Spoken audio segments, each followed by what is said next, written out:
বাপ মারা গেছে। আচ্ছা বাবা, একটা কথা আপনাদের বলি, আপনাদের বাপ যখন মারা গেছে, মা মারা গেছে, তা ফারাইজি অংশগুলো বোনেদের দিয়েছেন তো? হ্যাঁ বাবা, বাপ মরে গেলে, মা মরে গেলে ফারাইজি অংশ পাবে তো ইসলামে। কোরআনে আল্লাহ বললেন লিযযাকারি মিসলু হাযযিল উনসায়াইন, একটা বেটা ছেলে যা পাবে দুটো মেয়ে ছেলে তাই পাবে। ধরুন আমার বাপ মা দুজনেই মারা গেছে, আমি এক ভাই দুই বোন, এক ভাই দুই বোন ধরুন, তো এক ভাই দুই বোন, তা আমি করলাম কি, আমার বাপ রেখে গেছে 10 লাখ টাকা, 10 বিঘে জমি, কে কত পাবে? একদম সহজ সরল হিসাব, একজন বেটা ছেলে যা পাবে দুজন মেয়ে ছেলে তাই পাবে। তো আমি পাবো 5 বিঘা জমি, আমার দুটো বোন পাবে আড়াই আড়াই 5 বিঘা জমি, আমি পাবো 5 লাখ টাকা, আমার দুটো বোন পাবে আড়াই আড়াই 5 লাখ টাকা। তা আপনারা এই ফারাইজি অংশ বোনেদের দিয়েছেন, ভাইদের দিয়েছেন? আপনি তো দেননি। তা আপনি আবার নামাজ পড়েন, রোজা রাখেন, হজ করেন কি করে?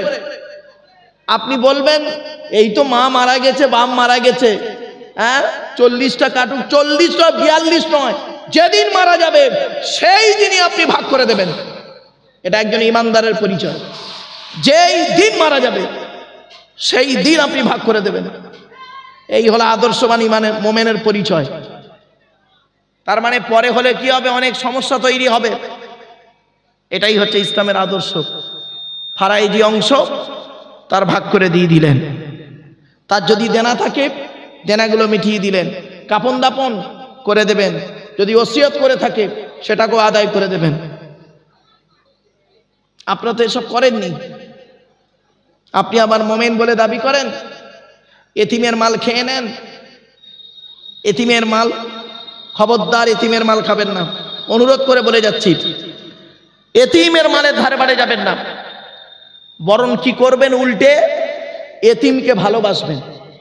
আল্লাহ নবীর হাদিস, নবীজি বলেছেন মান আওয়া ইয়াতীমান ইলা তুআমিহি ওয়া শারাবিহি, মান আওয়া ইয়াতীমান ইলা তুআমিহি ওয়া শারাবিহি আওজাবাল্লাহু লাহুল জান্নাহ।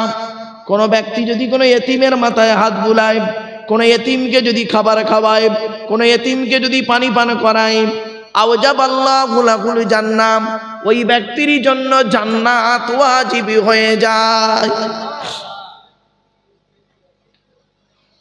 তাই আল্লাহ পাক কোরআনে বললেন লা তাকরাবু মালাল ইয়াতীমি ইল্লা বিল্লাতি হিয়া আহসান হাত্তা ইয়াবলুগা আশুদ্দা।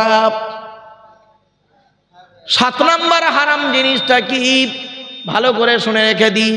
এই দোকানদার ভাইদেরকে বলে যাচ্ছি, যারা এখনো পর্যন্ত দোকান খুলে বসে আছেন, ভাইয়েরা অনুরোধ করে শুনে নিন। এই দোকানদার ভাইদের বলে গেলাম, এই খোলাপোতা বাজারে 7 নম্বর হারাম জিনিসটা কি শুনুন।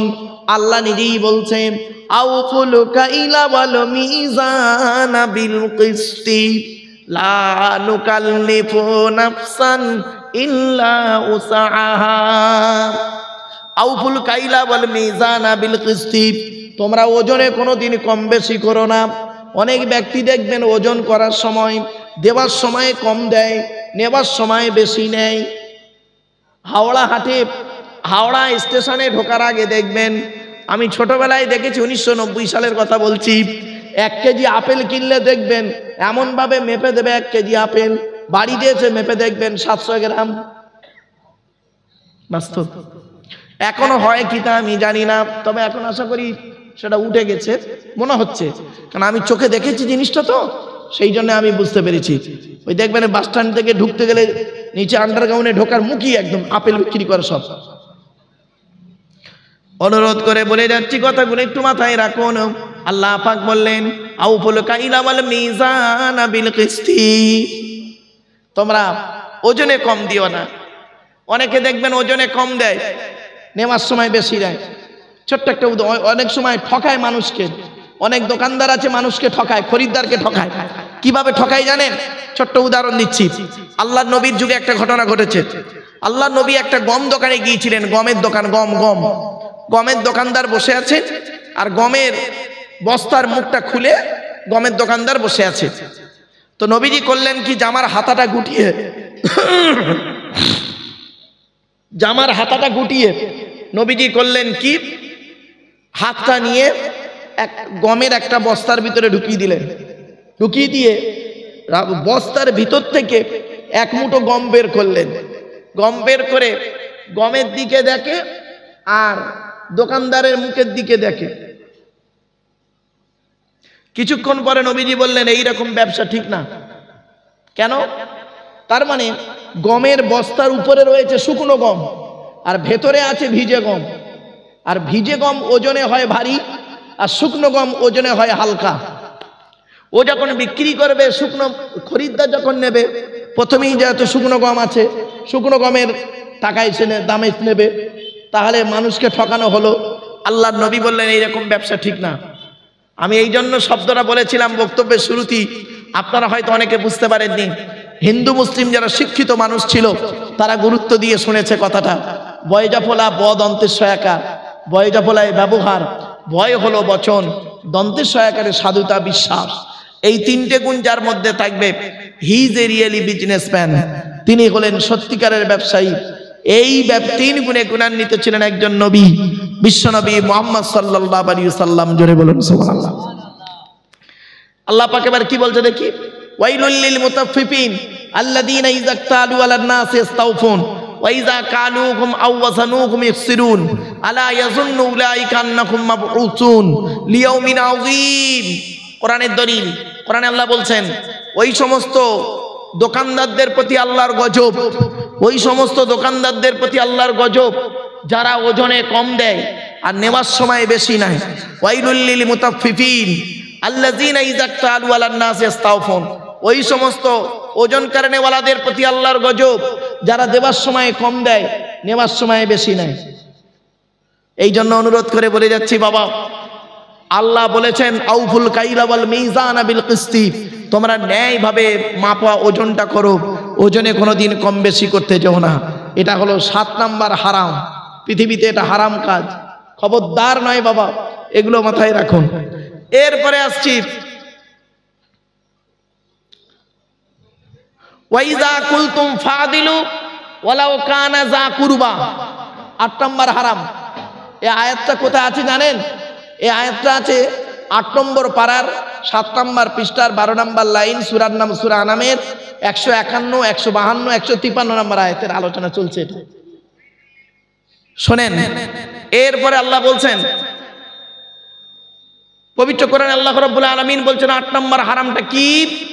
আল্লাহ রাব্বুল আলামিন বললেন, ওয়াইজা কুলতুম ফাদিলু ওয়ালাউ কানা যা কুরবা। এর বাংলা মানেটা অন্তত শুনে নিন। আল্লাহ এর বাংলা মানেটা বলছেন, সহজ সরল ভাষা বাংলা মানেটা আপনাদের বলে দিচ্ছি। তোমরা যখন কথা বলবে, ন্যায্য কথা বলবে, ন্যায় কথা বলবে, সে তোমার নিকটবর্তী লোক হোক আর যাই হোক, দূরবর্তী হোক। তোমার মায়ের পেটের ভাই যদি অন্যায় করে, তুমি অন্যায় বলবে। তোমার মা যদি অন্যায় করে, তোমাকে অন্যায় বলতে হবে। তোমার বাপ যদি অন্যায় করে, তাকে অন্যায় বলতে হবে। তোমার স্ত্রী যদি অন্যায় করে, তোমাকে অন্যায় বলতে হবে। তুমি নিজে যদি অন্যায় করো, যদি বিচার করে পাও যে আমার কাজটা করা ভুল হয়েছে, তাকে তোমাকে ভুল স্বীকার করতে হবে। ওয়াইজা কুলতুম ফাদিলু ওয়ালাউ কানা যা কুরবা, তুমি ন্যায্য কথা বলবে যদিও তোমার নিজের লোক হোক। কিছু বুঝতে পারছেন?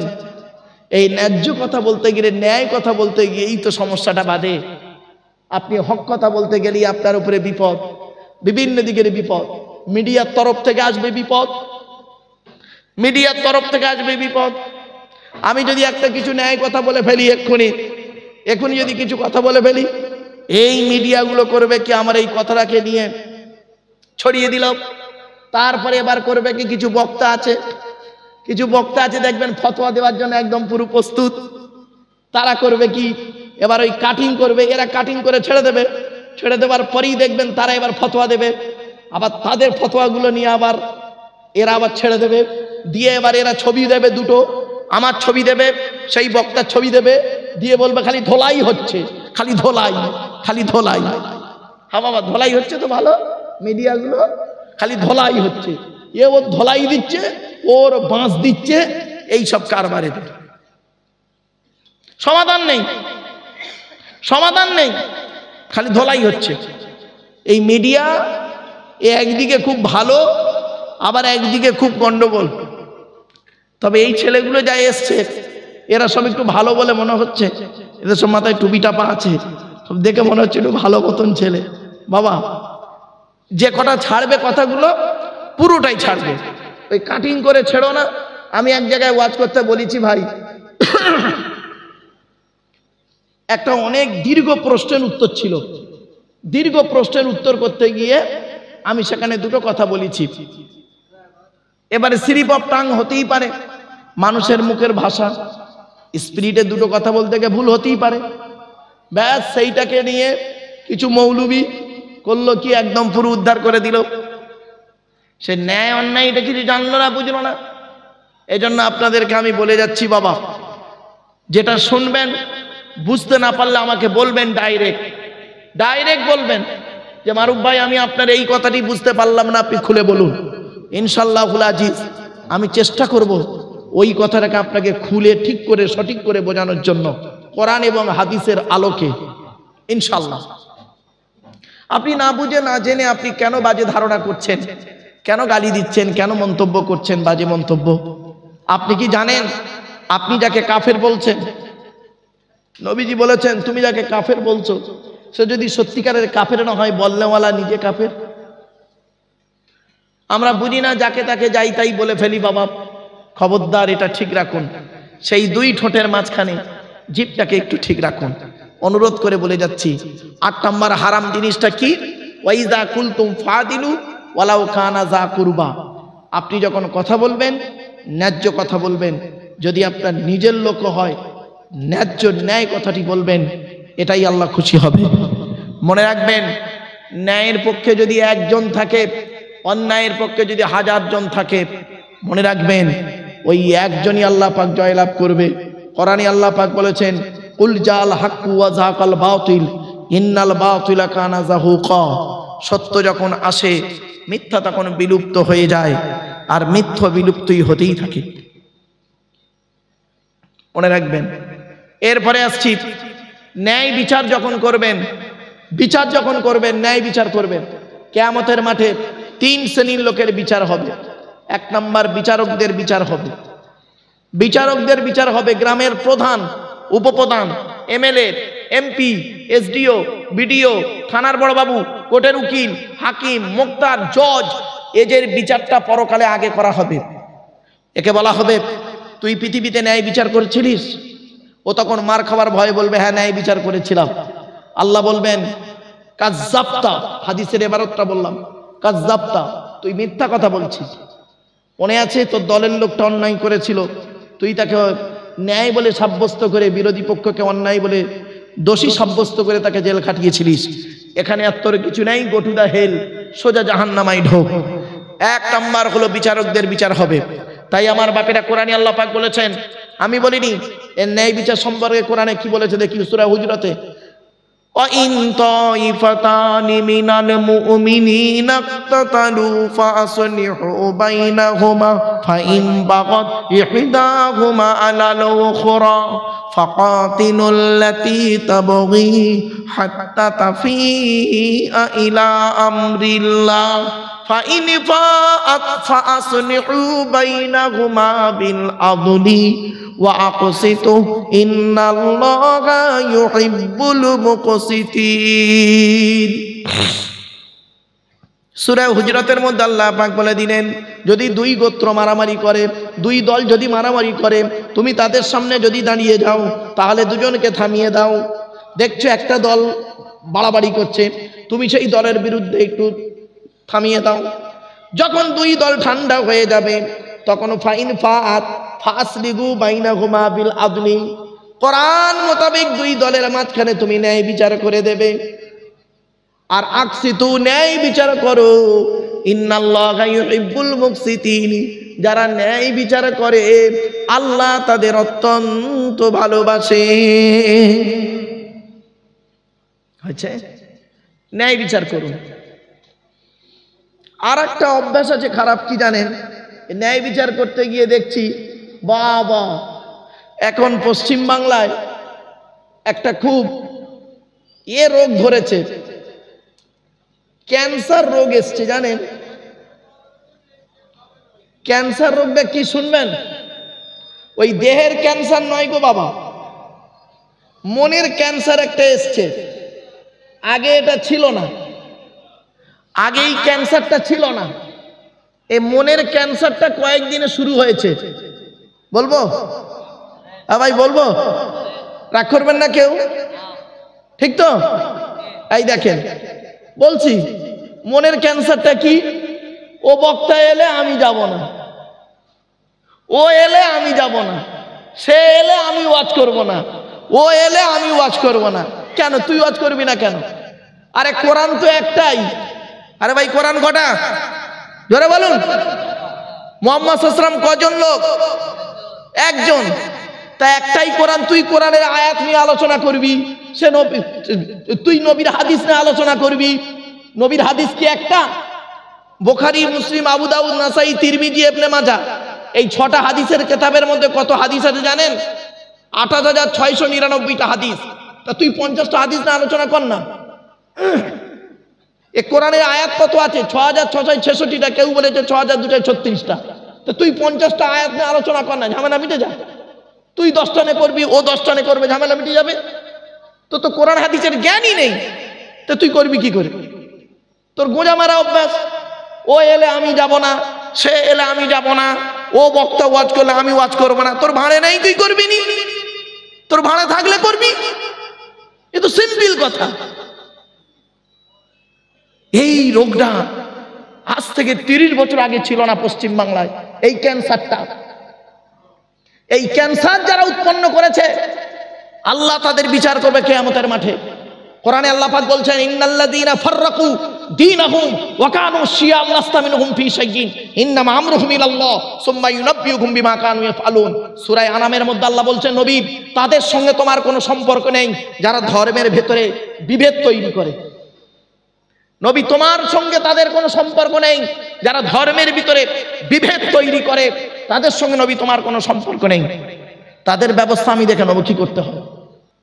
5 নম্বর পারার 20 নম্বর পৃষ্ঠার 12 নম্বর লাইন, সূরার নাম সূরা নিসার মধ্যে আল্লাহ বলে দিলেন, মুনাফিকদের ঠিকানা হলো জাহান্নাম, আর সব থেকে নিকৃষ্ট জায়গা।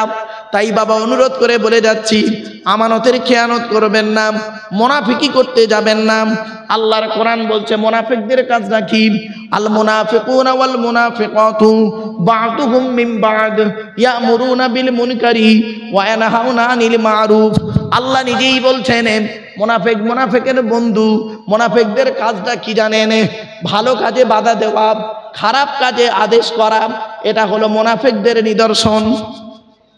তাই আপনাদের অনুরোধ করে বলে যাচ্ছি বাবা, এইগুলো থেকে একটু সরে থাকুন, এইগুলো থেকে একটু সরে থাকুন বাপ, অনুরোধ করে আপনাদের করজোড়ে বলে যাচ্ছি।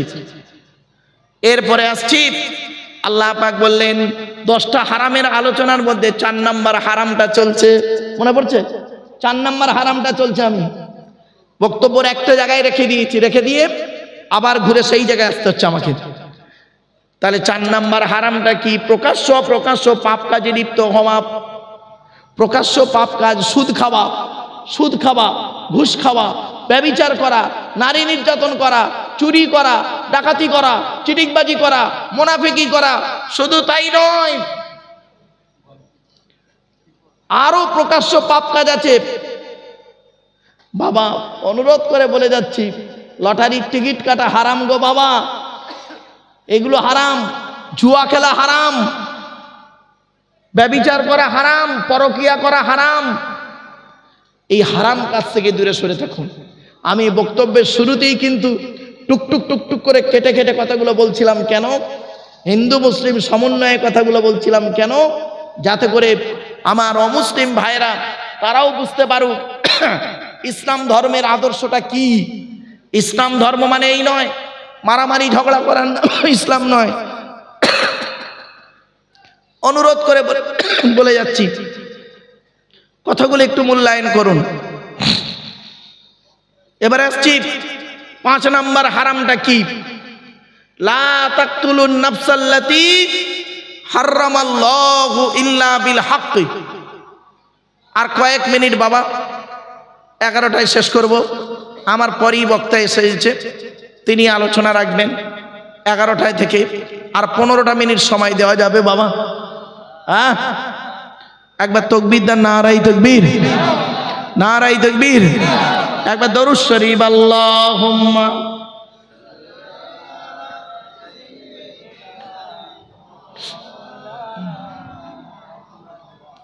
وعلى آل سيدنا খোদা খোদা বলে ডাকি, খোদা খোদা বলে ডাকি, তবু খোদা পাই না, এখনো মলিন কেন হৃদয়েরই আয়না। আল্লাহুম্মা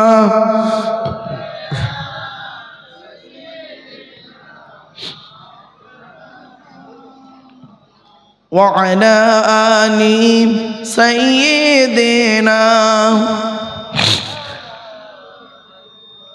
আমার বাপেরা, 5 নাম্বার হারাম বস্তুটা কি শুনে নিন। লা তাকতুলু আওলাদাকুম লা তাকতুলুন নাফসাল্লাতী হারামাল্লাহু ইল্লা বিল হক।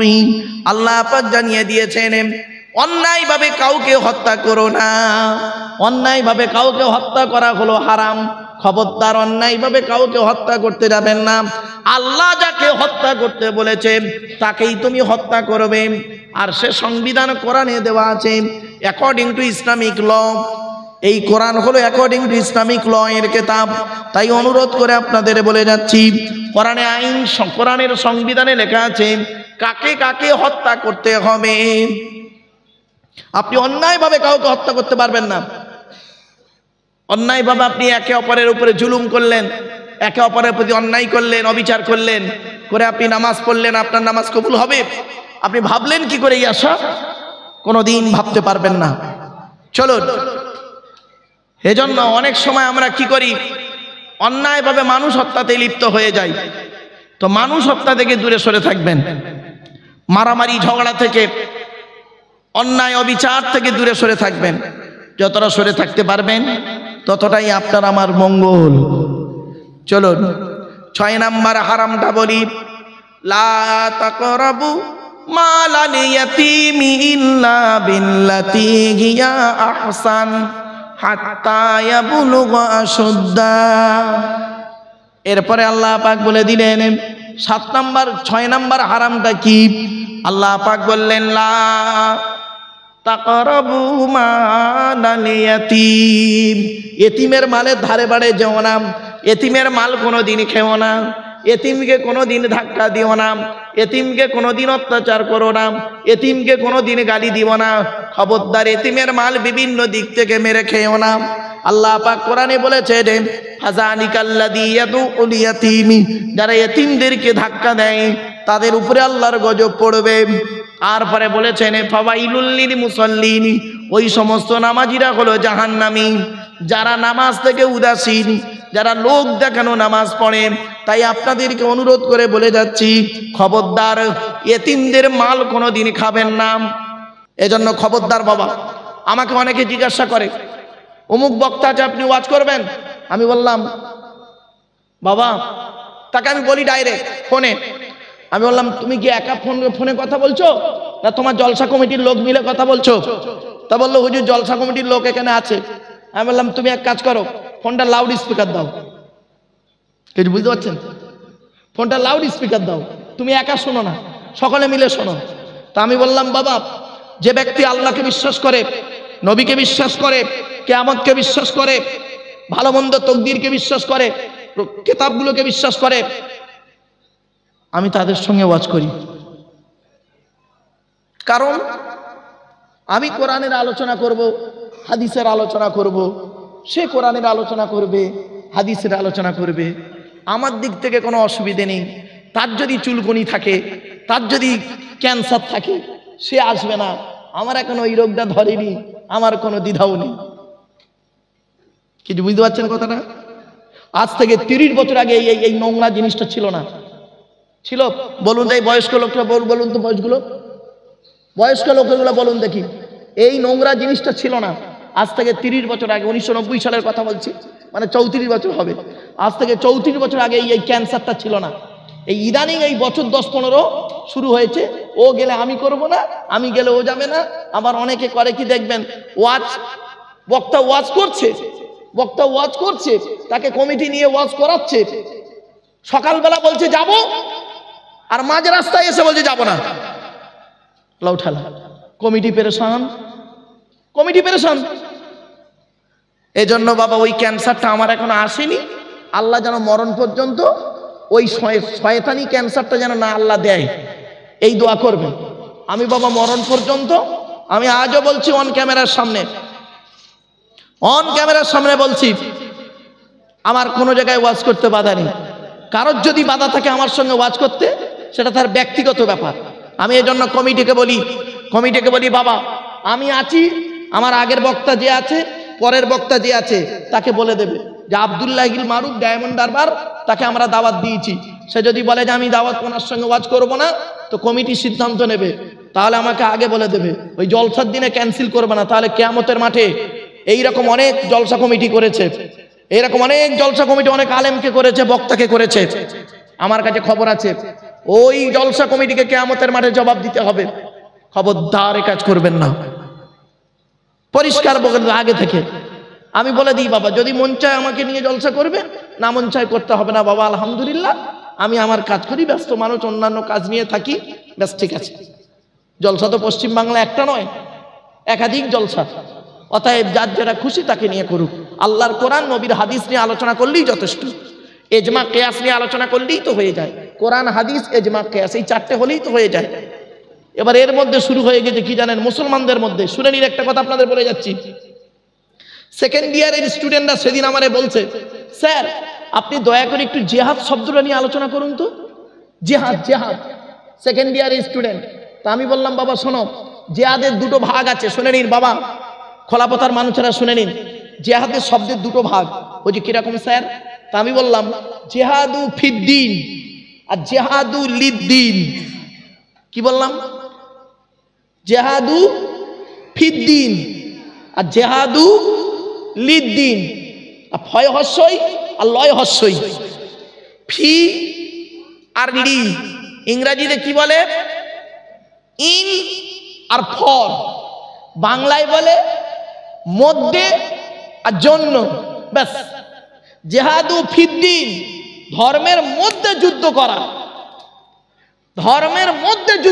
জেহাদু ফিদ্দিন। আর জেহাদু লিদ্দিন, ধর্মের জন্য যুদ্ধ করা। দুটো এক? আরে ভাই বলুন না, আপনার কি অসুবিধা হচ্ছে আপনাদের নাকি? হ্যাঁ, জেহাদু ফিদ্দিন, ধর্মের মধ্যে যুদ্ধ করা, আর জেহাদু লিদ্দিন, ধর্মের জন্য যুদ্ধ করা। দুটো আসমান আর জমিন তফাৎ। ধর্মের মধ্যে যদি যুদ্ধ করে আপনি মরেছেন, ধর্মের মধ্যে যদি যুদ্ধ করে মরেছেন, আপনি শহীদের মর্যাদা পাবেন কি তা জানি না। তবে এতটুকু বলতে পারি আপনাকে, ধর্মের জন্য যদি যুদ্ধ তো দূরের কথা, যদি একটু একটা আঙুলের রক্ত খসিয়ে দেন, তাহলে দেখবেন আল্লাহ আপনাকে শহীদের মর্যাদা দেবে। যদি মৃত্যু হয়ে যায় শহীদ, আর মৃত্যু না হলে গাজী। মৃত্যু হয়ে গেলে শহীদ, মৃত্যু না হলে গাজী। আল্লাহ পাক তাদের সম্পর্কে বলে দিয়েছে কি, লা তাকুলু লিমান ইউকতালু ফি সাবিলিল্লাহি আমওয়াত বাল আহইয়াউ ওয়ালাকিন লা তাশউরুন। আরো কোরআনে আছে, লা তাহসাবান্নাল্লাযীনা কুতিলু ফি সাবিলিল্লাহি আমওয়াতা বাল আহইয়াউ ইনদা রাব্বিহিম ইরযাকুন। আরো আল্লাহ বলেছেন, নবীন, সিদ্দিকিন, শুহাদা, সালিহিন ওয়া হাসুনা উলাইকা রফিকা। আরো আল্লাহ বলেছেন, ইন্নাল্লাহা ইউহিব্বুল্লাযীনা ইউকাতিলুনা ফি সাবিলিহি সাফফান কান্নাহুম বুনিয়ানুম মারসুস। এত দলিল, কটা দলিল আপনাকে দেব? তো জেহাদু ফিদ্দিন আর জেহাদু লিদ্দিন, এটা মাথায় রাখবেন, যতদিন মনে রাখবেন। ধর্মের মধ্যে যুদ্ধ করা আর ধর্মের জন্য যুদ্ধ করা, দুটো কিন্তু আলাদা। ধর্মের মধ্যে যুদ্ধ করে ওই টুপির যুদ্ধ, পাঞ্জাবির যুদ্ধ, এটার যুদ্ধ, ওটার যুদ্ধ করছে না, যে দলের লোক মরবে সে দলের লোক বলে শহীদ, ঠিক না ঠিক? মানে মারামারি করছে দুটো দল, মানে গোল টুপি আর লম্বা টুপি মারামারি করছে, মারামারি করতে করতে একজন মরে গেছে, মরে গেলেই দেখবেন যে দলের লোক মরবে সে দলের লোক সার্টিফিকেট দিবে শহীদ। বোকা, আল্লাহ শহীদ বলে না, তুই শহীদ বলছিস কি বে? আল্লাহ শহীদ বলেছে তোকে, আল্লাহ শহীদ বলেছে কাকে? কোরআন বলছে ইন্নাল্লাহা ইউহিব্বুল্লাযীনা ইউকাতিলুনা ফী সাবিলিহি সাফফান কাআন্নাহুম বুনিয়ানুম মারসুস। 28 নম্বর পারার একেবারে 10 নম্বর পৃষ্ঠা 14 নম্বর লাইন, সূরার নাম সূরা সফের 4 নম্বর আয়াত। আল্লাহ তাদেরকে ভালোবাসে যারা কি করে, জান আর মাল দিয়ে সীসাগরিত প্রাচীরের ন্যায় সারিবদ্ধভাবে সীসাগরিত প্রাচীরের ন্যায় আল্লাহ রাস্তায় নিজের জীবনকে বিলিয়ে দেয়। আমার বাপেরা, যাই হোক, যার অপেক্ষায় আপনারা চাতক পাখির মতো চেয়ে আছেন, একজন অলির সন্তান, একজন অলির সন্তানের সন্তান, তার বাপ একজন আল্লাহওয়ালা মানুষ হায়াতে আছেন, তার দাদু ছিলেন বিখ্যাত একজন আল্লাহর অলি মানুষ। আমি ওই মানুষটার সঙ্গে অনেক জলসা করেছি। পিননগর হাজী সাহেব ছিলেন, 100-র উপরে বেশি বেঁচে ছিলেন, আল্লাহ হায়াত দিয়েছিলেন। আল্লাহ পাক বলছেন মানা আমিলা সলিহাম মিন যাকারিন আও উনসা ওয়া হুয়া মুমিনুন ফালানুহইয়ান্নাহু হায়াতান তাইয়্যিবা। পবিত্র কোরআনের 14 নম্বর পারায় সূরা আল নাহলের মধ্যে আল্লাহ বলছেন যে ব্যক্তি 100% ঈমান আনবে, ভালো কাজ করবে, বেটা ছেলে হোক আর মেয়ে ছেলে হোক, হুয়া মুমিন সে হলো মুমিন, ফালানুহইয়ান্নাহু হায়াতান তাইয়্যিবা, আমি আল্লাহ শান্তি সম্মানের সহিত জীবনযাপন করাবো। তা আমার চোখে দেখা মানুষ, যে মানুষটা আমার আগে আমার পরে আসছেন, তারই দাদু, বাপের বাপ ছোট হুজুর পীর কেবলা রহমাতুল্লাহ আলাইহির বিআই, ছোট হুজুর পীর কেবলা রহমাতুল্লাহ আলাইহিকে বিআই, মানে ছোট হুজুর কেবলা মেয়ে দিয়েছেন ওনার ছেলের সঙ্গে, বুঝতে পারছেন তো? খুব জবরদস্ত একজন আল্লাহর ওলি ছিলেন, এত সিম্পল ভাবে থাকতেন পিননগর হাজী সাহেব, আল্লাহর ওলি, আলেম, যোগ্য আলেম, এবং তিনি জবরদস্ত আল্লাহর ওলি ছিলেন। জেন্দা ওলি যাকে বলে বাপ, আমি নিজে চোখে দেখেছি তার বেশ কিছু জিনিস যেটা কল্পনার বাইরে। আপনারা তো চেনেন না সেসব মানুষকে। তারই সন্তান যোগ্য আলেম, যোগ্য আলেম, আল্লাহওয়ালা মানুষ, খুব বয়োজ্যেষ্ঠ, বয়স হয়ে গেছে, তারই কলিজার টুকরা বড় সন্তান আপনাদের সামনে আসবে এখনই। বাপেরা, আল্লাহর ওলির সন্তান, তার দুটো কুল হচ্ছে আল্লাহওয়ালা, পিতৃকুল হলো আল্লাহওয়ালা, মাতৃকুল হলো আল্লাহওয়ালা। পিতৃকুলটা কি? ওনার বাপ হচ্ছেন একজন আল্লাহওয়ালা আলেম মানুষ, তার বাপ হচ্ছেন একজন আল্লাহওয়ালা আলেম, আল্লাহর ওলি মানুষ, আলেম মানুষ। মাতৃকুলটা কি? মা, এবং মায়ের বাপ হলো কে? ছোট হুজুর পীর কেবলা। ছোট হুজুর পীর কেবলার বাপ হলো দাদা হুজুর কেবলা। আপনারা তো জানেন, আর ইতিহাস বললাম না। তো আমার বাবা, আমি এতক্ষণ আপনাদের মাঝে বিভিন্ন দিক নিয়ে অনেক কথা আপনাদেরকে বিভিন্ন অ্যাঙ্গেল থেকে কথাগুলো বললাম। বাস্তব কথা বলি বাবা, অনুরোধ করে বলে যাচ্ছি, কবরে শুতে হবে, কবর কাউকে ছাড়বে না, কবর কাউকে ছাড়বে না। মনে রাখবেন, কবর 4টে কথা বলে। 1 নাম্বার কবর বলে আমি কবর, দরজা জানালা ছাড়া ঘর। 2 নাম্বার কবর বলে আমি কবর, সাপ বিছে পোকামাকড়ের ঘর। 3 নাম্বার কবর বলে আমি কবর, আমি কাউকে চিনি না, কে মৌলানা মুফতি সাহেব কোন সাহেবকে আমি চিনি না তার আমল ছাড়া। 4 নাম্বার কবর বলে কবর, আমার উপরে লাইটিং করতে গেলে, ফুল দিয়ে খুশবু করতে গেলে টাকার প্রয়োজন হয়, আমার ভেতরে লাইটিং করতে গেলে নেক আমলের প্রয়োজন হয়। আমার বাপেরা, কোরআনে আল্লাহ পাক বললেন ওমাই ইউমিন বিল্লাহি ওয়া ইয়ামাল সলিহা, পৃথিবীতে 100% আল্লাহকে বিশ্বাস করো, ওয়া ইয়ামাল সলিহা, পৃথিবীতে ভালো ভালো কাজগুলো করে যাও। অনুরোধ করে বলে যাচ্ছি, আপনি ঘরটাকে, আপনার বাড়িটাকে, যে বাড়িটায় বর্তমানে থাকবেন আপনি কয়েকদিন, সেই বাড়িটাকে লাইটিং করেছেন, ফল সিলিং করেছেন, পাথর বসিয়েছেন, পুট্টি প্যারিস করেছেন, ঝাড়বাতি লাগিয়েছেন, দেখতে খুব সুন্দর লাগছে, এসি বসিয়েছেন। এটা কদিনের ঘর? কয়েকদিন। যে ঘরছে আপনি চিরজীবন থাকবেন কিয়ামত পর্যন্ত, সেই ঘরটার নাম হলো কবর। সেই কবরটাকে আপনি একটু লাইটিং করুন না বাবা, সেই কবরটাকে একটু ফ্রিজ লাগান, এসি লাগান না বাবা, সেই কবরটা একটু পাথর বসান না বাবা, আমি ওই বস্তু পাথরের কথা বলিনি, বস্তু এসির কথা বলিনি।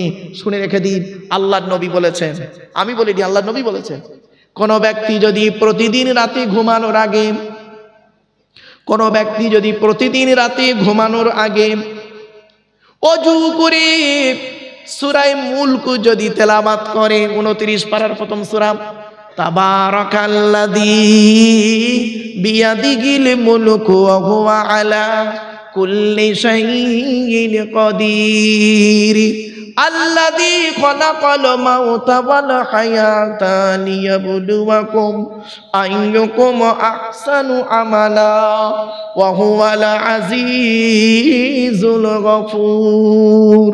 এই সূরা যদি কোনো ব্যক্তি ঘুমানোর আগে তেলাওয়াত করে ঘুমায়, ওই ব্যক্তি মারা যাবার সাথে সাথে আল্লাহ পাক তার কবরটাকে নূরুন আলা নূর, আলোয় আলোকিত করে দেয়। আপনি কাল থেকে প্র্যাকটিস করুন, কাল থেকে প্র্যাকটিস করুন না বাবা। অনুরোধ করে আপনাদের কথাগুলো বলে গেলাম। কথাগুলো শুনতে হয়তো খারাপ লাগলো, কিন্তু বাস্তব কথা ছিল বাবা। হয়তো শুনতে কেমন কেমন লেগেছে জানি না, দেখতে দেখতে দীর্ঘক্ষণ আলোচনা করে ফেলেছি। যাই হোক, আলহামদুলিল্লাহ, যার আলোচনা করছিলাম তিনি এসে গেছেন। সম্মানার্থে তাকবীর দেন, নারায়ে তাকবীর, নারায়ে তাকবীর। আলহামদুলিল্লাহ, যার পরিচয় দিচ্ছিলাম তিনি এসে গেছেন বাবা। অনুরোধ করে আপনাদের বলি, আল্লাহর ওলির সন্তান, তিনি নিজেও একজন শিক্ষিত মানুষ, সরকারি চাকরিজীবী মানুষ, শিক্ষিত মানুষ, ভদ্র মানুষ, রুচিশীল মানুষ, মিশুকে মানুষ। আমার ভাষাগুলো নিশ্চয়ই বুঝতে পারছেন। মিশুকে মানুষ, যে এলে ও আসবো না, ও এই আগেই বললাম, ওই ক্যান্সার ওনার মধ্যে নেই যতটুকু আমি দেখেছি। ওই ক্যান্সারটা এখনো ওনার মধ্যে আসেননি, কারণ আমি যেটা দেখেছি, এলে ও আসবো না, ও এলে ও আসবো না, এই জিনিসটা মিশুকে মানুষ, ভদ্র মানুষ। আসলে ব্যাপারটা কি জানেন, শিক্ষিত মানুষ হলে তার মধ্যে এই জিনিসগুলো থাকে না। সত্যিকারের আলেম হলে, সত্যিকারের যোগ্য আলেম হলে তাদের মধ্যে এই জিনিসগুলো থাকে না, যে এই তাই ওই তাই, এগুলো তাই, নোংরা ছাঁচড়া মোপনা থাকে না। আর যারা সত্যিকারের আলেম নয় তাদের মধ্যে এইসব থাকবে, নোংরা জিনিসগুলো, এটা তো স্বাভাবিক কথা। সত্যিকারের যোগ্য আলেম হলে তাদের মধ্যে এই জিনিসগুলো থাকবে না। তিনি একজন রুচিশীল, মার্জিত এবং মিশুকে মানুষ, ভালো মানুষ। তার পিতৃকুল মাতৃকুল উভয়ই আল্লাহর অলির সন্তান তারা, আমার বাপেরা। তিনি এখনই আসবেন, তার জ্ঞান গর্ব বক্তব্য আপনাদের কাছে পেশ করবেন। আমি অধম আব্দুল্লাহ খিল মারুফ আপনাদের কাছে এতক্ষণ আলোচনা করলাম। ভাষাগত দিক থেকে ত্রুটি হলে ক্ষমা করবেন।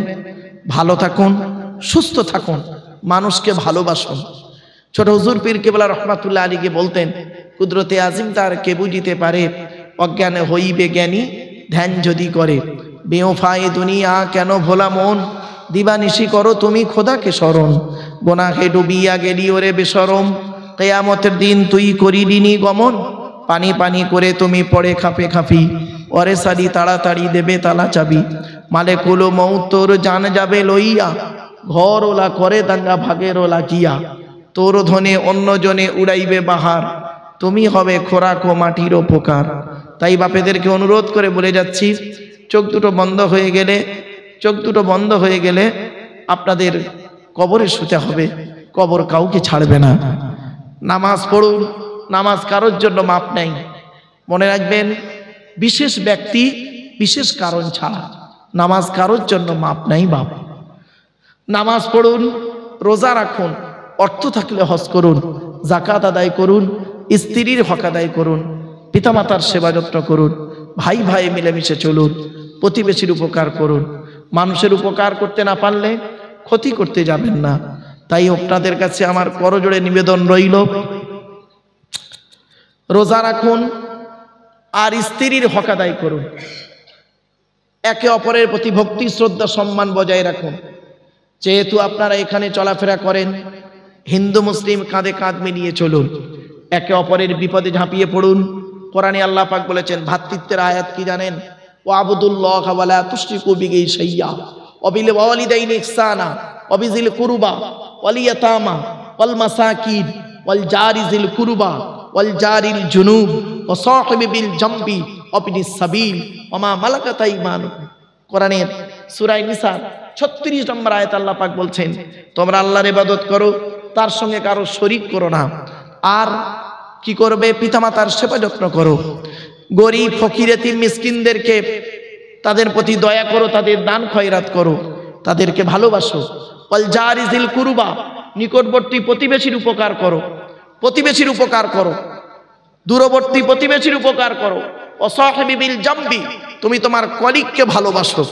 মনে রাখবেন রাসূলুল্লাহ বলেছেন, মান কানা ইউমিনু বিল্লাহি ওয়াল ইয়াউমিল আখির ফালা ইউজি জারাহু, যে ব্যক্তি কিয়ামতের প্রতি ঈমান বজায় রাখতে চায় সে যেন প্রতিবেশীর উপকার করতে থাকে। রাসূলুল্লাহ বলেছেন আরেকটা হাদিস, আহসিন ইলা জারিকা তাকুম মুমিনা, প্রতিবেশীর উপকার করো তবেই তুমি মুমিন মুসলমান। আরেকটা হাদিস রাসূলুল্লাহ বলেছেন, লাইসাল মুমিনুল্লাযী ইয়াশবাউ ওয়া জারুহু জাইউন ইলা জামবিহি। নবীজি বললেন, মনে রেখো আল্লাহ তোমাকে অর্থ দিয়েছে, টাকা পয়সা ধন সম্পদ দিয়েছে, তুমি আলাউ পোলাও করে খাও, পাশের গরিব ভাইটা অনাহারে পড়ে থাকে, ওই ব্যক্তি কোনোদিন মুসলমান বলে দাবি করতে পারে না। মনে রাখবেন আপনাকে আল্লাহ অর্থ দিয়েছে, টাকা পয়সা দিয়েছে, ধন সম্পদ দিয়েছে, আপনি আলাউ পোলাও করে খাচ্ছেন, পাশের গরিব ভাইটা অনাহারে পড়ে আছে, আপনি কোনোদিন মুসলমান বলে দাবি করতে পারেন না। আর একটা কথা আপনাদের বলি, মনে রাখবেন মুসলিম কাঁধে কাঁধ মিলিয়ে চলুন। মুসলিম মনে রাখবেন সামগ্রিকভাবে মুসলিম, তোমার দায়িত্ব হলো তোমার সাংবিধানিক অধিকারকে তোমাকে ছিনিয়ে নিতে হবে। সাংবিধানিক অধিকার যতটুকু আছে তুমি তার জন্য জান প্রাণ দাও, এটা হলো তোমার দায়িত্ব। তোমার সাংবিধানিক অধিকার আন্দোলন করেন, সংবিধানের যেভাবে আন্দোলনের কথা বলা আছে সেইভাবে আন্দোলন করুন, তাহলে দেখবেন আপনি সফলকামী হবেন। অনুরোধ করে আপনাদের কথাগুলো বললাম, একবার উচ্চ আওয়াজে দরুদ শরীফ আল্লাহুম্মা।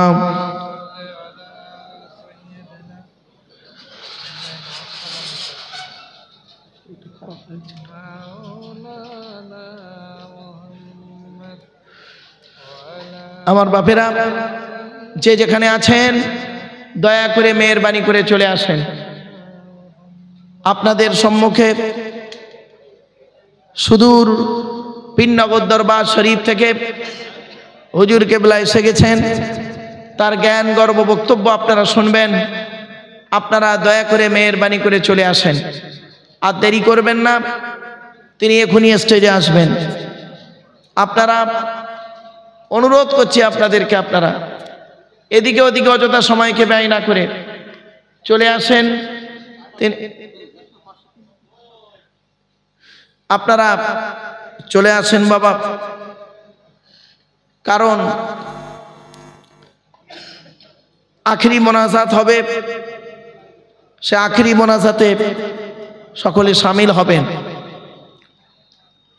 আল্লাহ পাক তাকে এখানে আনিয়েছেন, শুকরিয়া সেই আল্লাহ। তাই আপনাদের কাছে আমি অনুরোধ করছি আপনাদের কাছে, বাবা কোরআন হাদিস ইজমা কিয়াস মোতাবেক চলাফেরা করার চেষ্টা করুন। কোরআন হাদিস ইজমা কিয়াস মোতাবেক যদি আপনি চলেন তাহলে আপনার আশা করি অসুবিধা হবে না। কোরআন হাদিস ইজমা কিয়াস এমন একটা জিনিস, আপনি ইসলামের যে জিনিসটা কোরআনে পাবেন না সেটা আপনি হাদিসে পেয়ে যাবেন। কোরআন হাদিসে যদি না পান, কোরআন হাদিস থেকেই বের হয়েছে দুটো জিনিস, ইজমা এবং কিয়াস। ইজমা এবং কিয়াস আল্লাহ পাক কোরআনে বলেছেন, ফাসআলু আহলায যিকরি ইন কুনতুম লা তা'লামুন। কোরআনে এই আয়াতটি কোরআনে দুই জায়গায় আছে, কয়েকটা আয়াত আছে খুব সীমিত। তার মধ্যে একটা দলিল হলো কুল্লু হিজবিম বিমা লাদাইহিম ফারিহুন, প্রত্যেকটা দল তার মতের উপরে খুশি। এই আয়াতটা কোরআনের দু জায়গায় আছে, 18 পারা 21 পারা। আর ফাসআলু আহলায যিকরি ইন কুনতুম লা তা'লামুন, এই আয়াতটা কোরআনে আছে 14 পারায় 17 পারায়। মনে রাখবেন। তাই জ্ঞানী গুণী বুদ্ধিজীবীদের কাছে আমার একান্ত আবেদন, বাবা একবার তাকবীর দেন, নারায়ে তাকবীর, নারায়ে তাকবীর। বাপেরা, অলির সন্তান, অলির সন্তানের সন্তান বাবা, আপনাদের কাছে আমার একান্ত আবেদন নিবেদন, আপনারা তার সম্মানার্থে তাজিমান একটু দয়া করে মেহেরবানি করে বাবা একটু দাঁড়িয়ে যান। আসসালামু আলাইকুম। বাবা রে বাবা, আল্লাহ।